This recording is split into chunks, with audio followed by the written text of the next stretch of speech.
Visa বিলম্বের কারণটাও জানে না। একটা জিনিস দেখে খুব অবাক লাগে, ভারতের যারা স্পোর্টস সাংবাদিক তারা খেলাধুলো তো সম্পর্কে কিছুই জানে না। ফুটবল নিয়ে আপাতত আলোচনাটা সীমাবদ্ধ রাখি। তারা ফুটবল নিতে কিছুই জানে না।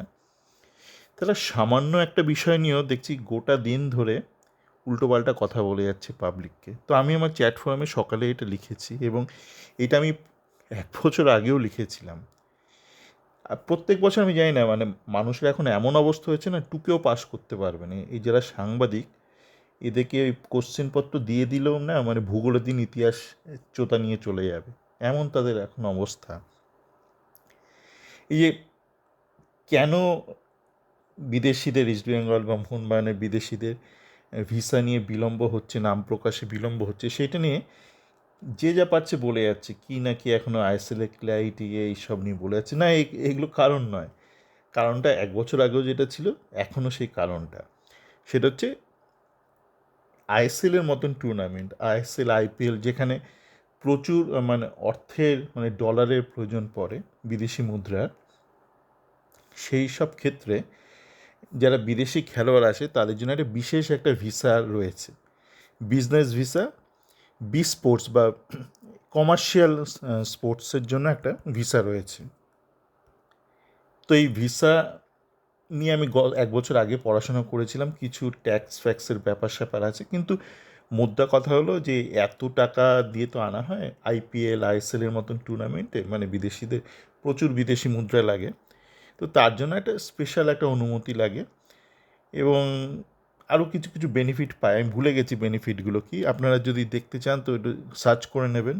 আমি আমার এই অডিও ব্যাকড্রপে যে বিজনেস ভিসা, স্পোর্টস বা কমার্শিয়াল স্পোর্টস বিজনেস ভিসা একটা গুগল সার্চ করে সার্চ রেজাল্টটা দিয়েছি, আপনারা নিজে দেখে নেবেন। মিনিস্ট্রি অফ হোম অ্যাফেয়ার্সের ওয়েবসাইটে পাবেন। আমি 1 বছর আগে পড়াশোনা করেছিলাম।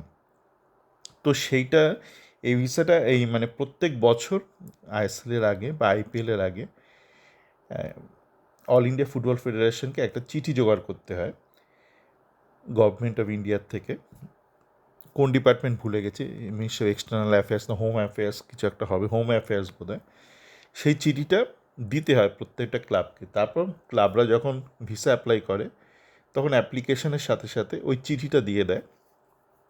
তার ফলস্বরূপ ওই প্লেয়াররা যারা আইএসএলে খেলে, তারা ওই বিজনেস ভিসা কমার্শিয়াল স্পোর্টস ক্যাটাগরিতে পায় বিজনেস ভিসাটা। প্রত্যেক বছর তাদের এটা রিনিউ করতে হয়।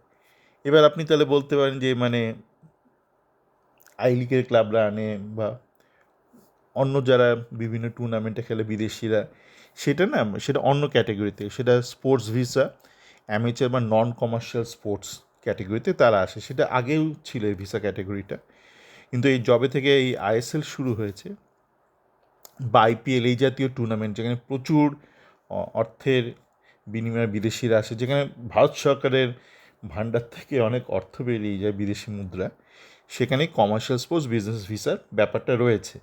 তো এতটুকুই বলার ছিল। এই বিষয়টা প্রত্যেক বছর মানুষ ভুলে যায়, সাংবাদিকরা ভুলে যায়, প্রত্যেক বছর তারা ভুলভাল বলে, সাধারণ মানুষ ভুলভাল বোঝে, অশিক্ষিত সাংবাদিকরা তাদের ভুলভাল বলে, সাধারণ মানুষ ভুলভাল। আমি জানি সামনের বছর আবার এইটা নিয়ে আলোচনা হবে। এমনই ভারতের মেধার, এমনই তার নিম্ন স্তর, মানে সাধারণ মানুষ বলুন বা সাংবাদিক, তাই আলোচনাটা করা, যদি অল্প কিছু মানুষের সুবিধা। সকলে ভালো থাকবেন।